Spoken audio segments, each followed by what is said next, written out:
Değil mi?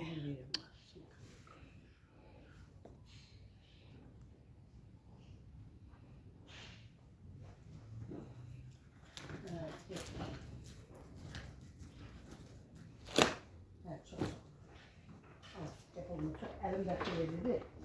Çok verildi elimde. Allah aşkına ya. Sen nereye 20 Mart'ta halal olsun. Allah aşkına. İşte öyle yapıyorum diyorlar. Sen ne diyorsun? Buyur Səfirə xanım, xalça almısan, oradan danış. Çok sağ olun.